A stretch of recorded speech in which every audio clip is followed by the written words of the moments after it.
నమస్తే, welcome to మనం TV. నా పేరు వలి. రాజ్ తరుణ్ కేసుకు సంబంధించి ట్విస్టుల మీద ట్విస్టులు, రోజుకొక కొత్త మలుపు చోటు చేసుకున్న విషయం కూడా మనం చూస్తూనే ఉన్నాం. సో నార్సింగ్ పోలీసులు రాజ్ తరుణ్కు 45 BNSS యాక్ట్ కింద నోటీసులు కూడా ఇచ్చారు. 18వ తారీఖు లోపు విచారణకు రావాల్సిందిగా ఆ నోటీసులో స్పష్టంగా పేర్కొన్న విషయం కూడా మనకు కనిపిస్తుంది. అయితే నార్సింగ్ పోలీస్ స్టేషన్లో నమోదైనటువంటి ఆ ఎఫ్ఐఆర్ రిపోర్ట్ కూడా మన దగ్గర ఉంది. అదేవిధంగా గత కొన్నాళ్ల క్రితం 2023 సంవత్సరంలో మస్తాన్ రావు మీద నమోదైనటువంటి ఈ కేసు, లావణ్య పెట్టిన కేసుకు సంబంధించిన ఎఫ్ఐఆర్ కూడా మన దగ్గర ఉంది. సో రాజ్ తరుణ్ని కావాలని ఇరికించే ప్రయత్నం చేస్తున్నారు. రాజ్ తరుణ్ నాకు కావాలి, నా రాజ్ తరుణ్ నాకు కావాలని చెప్పి లావణ్య డిమాండ్ చేస్తున్న నేపథ్యంలో దాని వెనకాల ఏదో ఒక డ్రామా ఉందని చెప్పి చాలా మంది కూడా స్పందిస్తూ ఉన్నారు. ప్రస్తుతం ప్రముఖ నటి కరాటే కళ్యాణి గారు మనతో స్టూడియోలో ఉన్నారు. వారితో మాట్లాడదాం. మేడం నమస్తే. నమస్తే అండి. రాజ్ తరుణ్ కేసు మీరు ఫాలో అవుతూ ఉన్నారు. లావణ్య మాట్లాడే విషయాలు కావచ్చు, ఆ తర్వాత జరిగిన పరిణామాలన్నీ మీరు చూస్తూ ఉన్నారు. ఏం చెప్తారు మేడం రాజ్ తరుణ్ ఇష్యూ గురించి? యాక్చువల్గా నేను ఇంతకు ముందు కూడా 2-3 అడిగితే 2-3 ఛానల్స్లో కూడా నేను జూమ్లో వెళ్ళి మాట్లాడాను. అమ్మాయిల ఇష్యూ అనగానే నేను కొంచెం స్పందిస్తాను. జనరల్గా ఏదైనా సోషల్ అవేర్నెస్ కోసం, వాటి కోసం, జస్టిస్ కోసం ఫైట్ చేస్తుంటాం కాబట్టి ఆడపిల్లని మోసం చేశాడు అన్నది క్లారిటీగా అక్కడ చెప్పిన విధానం, అమ్మాయి చెప్పే విధానం, అబార్షన్ అనగానే నేను కొంచెం హట్ అయ్యా. ఒక అమ్మగా ఫీల్ అవుతాం కదా అందరం. అయ్యో ఆడపిల్ల తను అబార్షన్ చేసుకుందని అంత ఓపెన్గా చెప్తుంది కదా, చేయించాడు అని. అలా ఎవరు చెప్పరు కదా, వేరే విషయాలు అయితే చెప్తారు అని నేను చాలా హట్ అయ్యి అమ్మాయికి సపోర్ట్ కూడా చేసినట్టుగానే చెప్పాను. అమ్మాయి వైపు నుంచి కూడా నేను 2 వైపులా చూడలేదు. బట్ ఇద్దరు వైపు ఎవరికి న్యాయం ఉందో తెలియదు. న్యాయం వచ్చే వరకు మనం వెయిట్ చేయాలి. బట్ ఎక్కువగా అమ్మాయి చెప్తుంది కాబట్టి ఇంత బహిరంగంగా చెప్పాల్సిన అవసరం అమ్మాయికి రాదు. రిలేషన్షిప్ గురించి కూడా ఇంతగా చెప్తోంది. అమ్మాయి గురించి ఏవో కట్ చేసి వదులుతున్నారని చెప్తున్నారు ఆడియోస్. సో ఏమో అమ్మాయి వైపు న్యాయం ఉందేమో అని నేను చెప్పాను. బట్ మీరు ఇప్పుడు నాకు చెప్పిన దాని ప్రకారంగా రాజ్ తరుణ్ అనే అబ్బాయి మరీ అంత వరస్ట్ క్యాండిడేట్ అయితే కాదు. ఎక్కడా లేదు అబ్బాయి గురించి బ్యాడ్ గా నేను విన్నది చూసింది. కూడా ఇండస్ట్రీ నుంచి ఒక డైరెక్టర్తో నేను మాట్లాడినప్పుడు, సో బాబు బంగారం అండి, చాలా మంచి వ్యక్తి, అనవసరంగా కేసులో లాగుతున్నారని చెప్పేసి. మంచోడు. ఇంకా ఆర్టిస్టులు అనగానే మా మీద ఫోకస్ ఎక్కువ ఉంటుంది కాబట్టి ఏదో విధంగా లాగుతుంటారు, అది కామన్, అది ఎక్కడైనా ఉంటుంది. బట్ ఈ అమ్మాయిలో జెన్యూనిటీ తక్కువ ఉందేమో అన్నది ఎఫ్ఐఆర్ చూస్తే అర్థం. పోలీస్ ఎఫ్ఐఆర్ ఈ అబ్బాయి మీద చేసిన ఎఫ్ఐఆర్ ప్లస్ మస్తాన్ సాయి అనే అతనితో రిలేషన్ లో ఉంది. ఆ అబ్బాయితో కూడా కొంచెం ఉంది రిలేషను. నా అబ్బాయితో సహజీవనం ఈ అబ్బాయితో వదిలేసిన తర్వాతనో లేకపోతే ఇద్దరు కలిసి ఉన్నారు. ఇప్పుడు కూడా అంటే ఈ కేసు తెర మీదకి వచ్చిన తర్వాత రాజ్ తరుణ్ కూడా చాలా స్పష్టంగా 2017వ సంవత్సరం తర్వాత అసలు మేము కలిసిలేమో, మానసికంగా శారీరకంగా పూర్తిగా దూరంగా ఉన్నామని చెప్పి చాలా స్పష్టంగా రాజ్ తరుణ్ చెప్పాడు. ఇప్పుడు గుంటూరులో నమోదైన కేసు మేడం, ఈ ఎఫ్ఐఆర్ నా దగ్గర ఉంది. 2023వ సంవత్సరం ఏప్రిల్లో కేసు పెట్టింది. మస్తాన్ సాయి పూర్తిగా, అంటే మస్తాన్ సాయితో పరిచయం ఏ విధంగా ఏర్పడింది, ఎన్ని రోజులు కలిసి ఉన్నాము, ఆయన మీద కేసు పెట్టింది. మస్తాన్ సాయి మీద గుంటూరులో ఎఫ్ఐఆర్ ఇది. అక్కడే నాకు డౌట్ వచ్చింది ఏంటంటే, మస్తాన్ సాయి మీద 2023లో అయింది. వీళ్ళు 14 నుంచి కలిసి ఉన్నామని చెప్తుంది కదా. 2014 నుంచి కలిసి ఉన్నాం, మేము సహజీవనం 10 సంవత్సరాల నుంచి చేస్తున్నాం అని చెప్తుంది ఆమె. సో ఇప్పుడు ఈ అబ్బాయితో 23లో అయిందంటే సహజీవనం అంటే కలిసి ఒక్కరితోనే ఉంటారు, 2-3తో ఉండరు జనరల్ గా. అంతే కదా, ఒక్కరితోనే కదా ఉండేది, 2-3తో ఉండలేరు ఎవరు. సో ఈ అబ్బాయితో 23 మీద కేసు పెట్టి ఈ అబ్బాయి నాకు కావాలని ఈ అబ్బాయి మీద ఎఫ్ఐఆర్ పెట్టి మరి ఇప్పుడు వచ్చి ఈ అబ్బాయి మీద ఎఫ్ఐఆర్ పెట్టడంలో తికమక ఉంది ఇక్కడ. అంటే క్లారిటీ లేదు. అమ్మాయికైనా క్లారిటీ ఉండకపోవాలి, లేకపోతే కేసు అయినా ఫేక్ అయి ఉండాలి. ఓకే, నా అనాలిసిస్ ప్రకారంగా ఎవరైనా సహజీవనం చేస్తున్నప్పుడు ఇంకొకరితో మళ్ళీ కంటిన్యూ అయినా వీళ్ళకి వాళ్ళకి రిలేషన్ ఉందని బయటకు వచ్చినా ఆ సహజీవనం అవుతుంది. ఓకే, ఏదో యూజ్ చేసుకుంటున్నారు ఏదో అవసరాలకి అన్నట్టుగా ఉంటుంది తప్ప సహజీవనం అంటే పెళ్లితో సమానం. ఇప్పుడు లావణ్య, నా రాజ్ తరుణ్ నాకు కావాలి, నా రాజ్ తరుణ్ తప్పిపోయాడు, అసలు ఎక్కడున్నాడో కనిపించట్లేదు, పోలీసులు మీరు వెతికి నా రాజ్ తరుణ్ నాకు అప్పగించండి, ఆయన నా 11 సంవత్సరాల బంధం, నా ప్రేమ అని చెప్పేసి ఒక పక్క చెప్తున్నారు. మరో పక్క ఏమో మస్తాన్ సాయి మీద ఆల్రెడీ వాళ్ళు కలుసున్న విషయం ఈ రిపోర్ట్ కూడా మనకు కనిపిస్తుంది. ఎట్లా చూడాలి ఈ రెండు? అదేనండి, ఇప్పుడు ఆమె అక్కడ ఏమన్నా ఎప్పుడు పెట్టారు అంటే లాస్ట్ ఇయర్ ఉంది, ఈ ఇయర్ వచ్చి నా ఇది అంటున్నారు. ఇప్పుడేమో కుక్కలకి నేను పెంచుకుంటున్నాను, అతను నాకు నెలకి 20,000 ఇవ్వట్లేదని ఇప్పుడు చెప్తోంది వచ్చి. సో నాకేం అర్థమవుతుందంటే, ఇప్పుడు మస్తాన్ సాయి ఈఎంఐ కలిసి ఏమన్నా ఈ కేసుకి ఏమన్నా చేస్తున్నారా, లేకపోతే ఈ మస్తాన్ సాయి అనే అతను మరి ముందు నుంచి ఇతనికి మంచి పేరుంది కదా హీరో అని చెప్పేసి ఆ అబ్బాయి ఏమైనా ఫోర్స్ చేశాడా?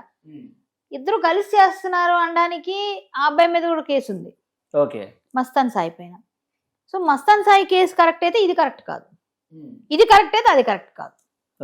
ఏదో ఒకటి సో రెండేళ్ళు తీసుకుంటారు. గుంటూరులో అంటే ఉన్న అమ్మాయి affair ని- మనస్తత్వాన్ని అర్థం చేసుకోవాలి మనం ఇంకా అక్కడ. అవునవును, గుంటూరులో ఉన్న ఎఫ్ఐఆర్ ఏమే డైరెక్ట్ గా పోలీస్ స్టేషన్ కి వెళ్ళి ఏమని చెప్పింది? నేను ఈ అబ్బాయితో సహజీవనం చేస్తున్నా, అందులో రాశారా?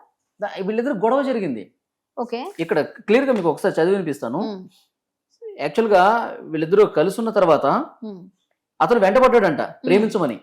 After a month she accepted him, accept చేసింది, ప్రేమను యాక్సెప్ట్ చేసింది, మస్తాన్ సాయి ప్రేమను ఆమె ఒప్పుకుంది. ఒప్పుకుంది.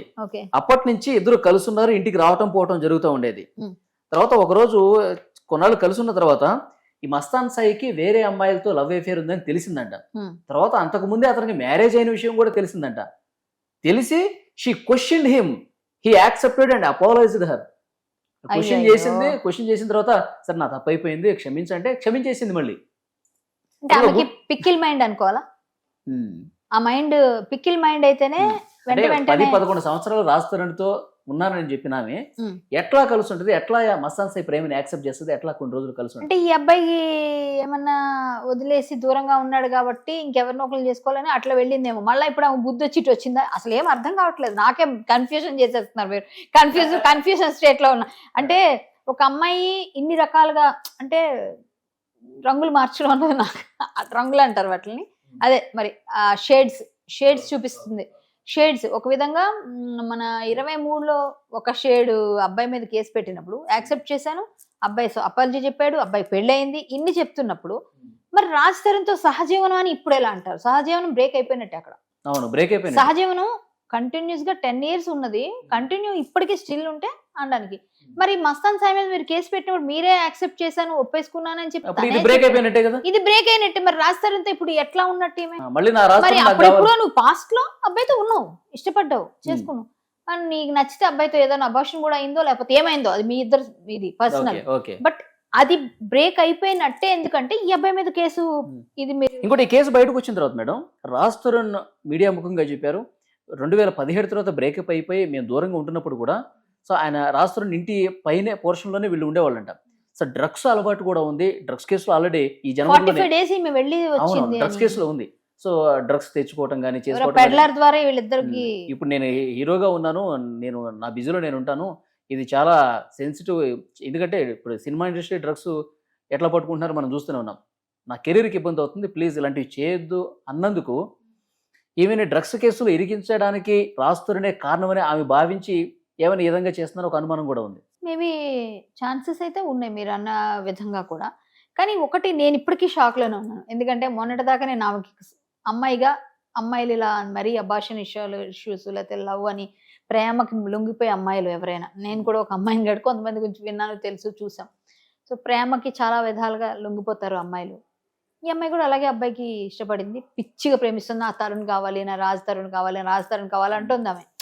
అంటే అనేసరికి నేను కూడా అంత పిచ్చిగా ప్రేమిస్తుంది, ఈ అబ్బాయి ఎందుకు వద్దనుకుంటున్నాడు అని అనుకున్నాం. కొన్ని ఆడియోస్ విన్నప్పుడు కూడా ఇరిటేషన్ మనకు కూడా వస్తుంది ఆడియోలు వింటే, అలా ఉన్నాయి.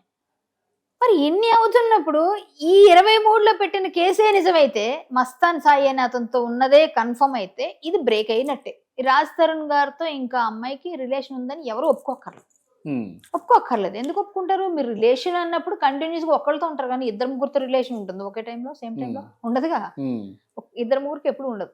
అంటే మాలవి మల్హోత్రా పరిచయం అయిన తర్వాత ఇప్పుడు కొత్తగా వస్తున్న సినిమా మేబీ ఈమె కూడా అట్లా చేసిందేమో. మాలవి మల్హోత్రా పరిచయం అయింది, నన్ను పట్టించుకోవట్లేదు, నేను మస్తాన్ సాయితో చేస్తే ఎబ్బై టిట్ ఫర్ టాట్ అనుకుని వెళ్ళిందేమో, ఇలా కూడా అయిందేమో అనుకుందాం మనం. ఒకవైపు ఆమె చేస్తున్నాడు కదా, నేను కూడా చేస్తా, నేనేం తక్కువ. అది క్షణికావేశంలో చాలా చేస్తారండి ఇద్దరు ఎవరైనా.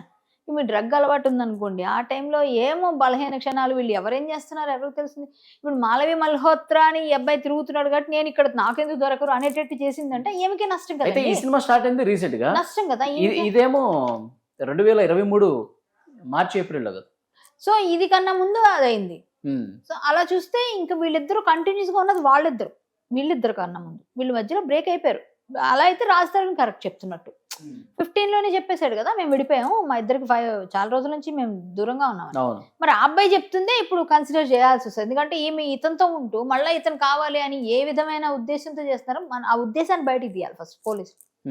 ఆ కేసులన్నీ తవ్వి తోడితే ఆటోమేటిక్ గా బయటకు వస్తుంది. ఇప్పుడు ఈ అమ్మాయి ఏడుస్తుంది కదా, ఆడపిల్ల కదా అని మనం సింపతి చూపించేస్తే మగ పిల్లాడు కూడా అన్యాయం జరగకూడదు కదా. ఇప్పుడు చాలా మంది అదే అంటారు మేడం, ఆడపిల్ల కాబట్టి ఇండస్ట్రీ నుంచి చాలా మంది మీలాంటి వాళ్ళు అందరూ సపోర్ట్గా నిలబడతారని చెప్పేసి అనుకుంటున్నారు.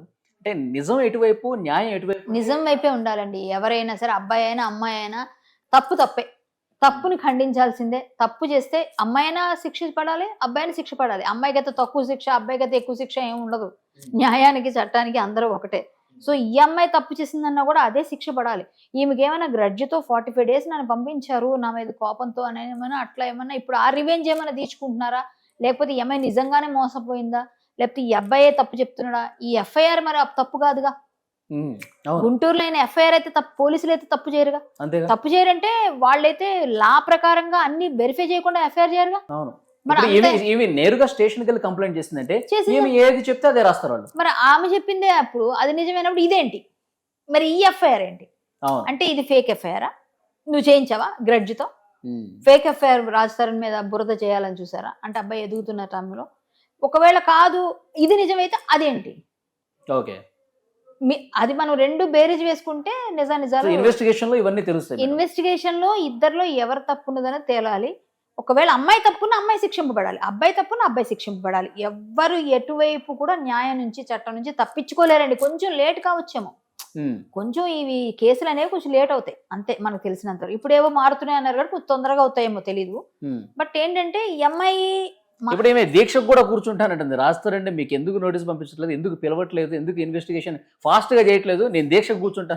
దీక్షకు కూర్చుంటే ఈ ఎఫ్ఐఆర్ కాపీలు కూడా వాళ్ళు కూడా అందరు చూపిస్తారు కదా. ఈ ఎఫ్ఐఆర్ ఏంటని పోలీసులు కూడా అడుగుతారు కదా. సో ఏ ఎఫ్ఐఆర్ కరెక్ట్ అయితే దానికి కూర్చోమనండి దీక్ష, అది పద్ధతి కదా. ఇప్పుడు రాజస్థాన్ మీద కూర్చోవాలంటే బ్రేక్ అయిపోయినట్టే రిలేషన్. ఈ 23లో పెట్టిన ఎఫ్ఐఆర్ కరెక్ట్ అయితే బ్రేక్ అయిపోయినట్టే. బ్రేక్ అవ్వకపోతే నువ్వు రిలేషన్ లో ఉంటే నువ్వు కూర్చోవచ్చు. మరి రిలేషన్ బ్రేక్ అయిపోయి ఈ అబ్బాయి మస్తాన్ సాయి కావాలని నువ్వే అడిగి నేను యాక్సెప్ట్ చేశానని చెప్పి అతను సారీ చెప్తే నువ్వు యాక్సెప్ట్ చేసేసి ఇన్ని చేసి మళ్ళీ రాస్తారు నాకు కావాలి అంటే నీకు నిమిషం 1 సంవత్సరంకి ఒక్కసారి మనసు మారుతుంది అనుకోవాలా? లేకపోతే నచ్చినప్పుడు నీకు నచ్చినప్పుడు జస్టిస్ కావాలనిపిస్తుందా?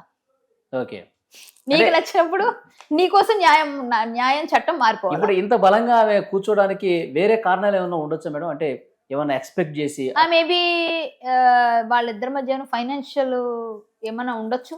ఏమైనా ప్రాబ్లమ్స్ ఉన్నాయా ఈ అమ్మాయికి? ఏమైనా తను ఏదో చెప్తుంది నేను చాలా డబ్బులు పెట్టాను, అమ్మాయి డబ్బులు అమ్మాయి వెనక్కి తెచ్చుకోవడం కోసం. లేకపోతే కూడా చాలా సందర్భాలు చెప్పాడు, నేను కూడా కొన్ని లక్షలు ఇస్తానే ఉన్నాను, ఆయన కూడా ఇచ్చాడు అంటున్నాడు, ఈమె పెట్టానంటుంది. ఇప్పుడు ఇద్దరులో ఎవరు రైట్ అని మనం చెప్తాం? వాళ్ళిద్దరు బ్యాంక్ స్టేట్మెంట్స్ తీసి చూడాలి, అది మనం చూడలేం. సో చేయాల్సింది ఎవరు? వాళ్ళు చేయాలి. ఓకే, బట్ ఫైనల్ గా గుంటూరు ఎఫ్ఐఆర్ అయితే కొంచెం ఇబ్బందికరంగా మారే అవకాశమే కనిపిస్తుంది. ఈ కేసులో అమ్మాయికి అవరోధం కలిగిస్తుంది. ఆ ఎఫ్ఐఆర్ ఖచ్చితంగా అమ్మాయికి న్యాయ పోరాటంలో అవరోధాన్ని కలిగించిపోతుంది. ఎఫ్ఐఆర్ అనేది ఉంది కాబట్టి 23లో అయిన ఎఫ్ఐఆర్ ఏదైతే ఉందో ఖచ్చితంగా అమ్మాయికి కొంచెం బాగానే స్ట్రగుల్ అవ్వచ్చు. వాళ్ళ లాయర్ గారు మరి ఏం సలహా ఇస్తారో తెలియదు కానీ నాకు తెలిసినంత వరకు రాజస్థాన్ ముందుకు వచ్చి కొంచెం అన్ని ఇంకా వివరాలు ఏమైనా బయట పెడితే ఇంకొంచెం క్లారిటీ వచ్చే అవకాశం. ఓకే, 18వ తారీఖు లోపు విచారణకు రావాలని చెప్పి పోలీసుల నుంచి ఆల్రెడీ నోటీస్. 18 అంటే ఇంకా ఎక్కువ రోజులు కూడా లేదు. అవును, ఈ 4-5 రోజుల్లోనే హాజరు కావాలి. సో ఇన్వెస్టిగేషన్ ఎట్లా ఉంటుంది, ఫర్దర్ గా ఏముంటుందో చూడాల్సిన అవసరం ఉంది. Thank you very much.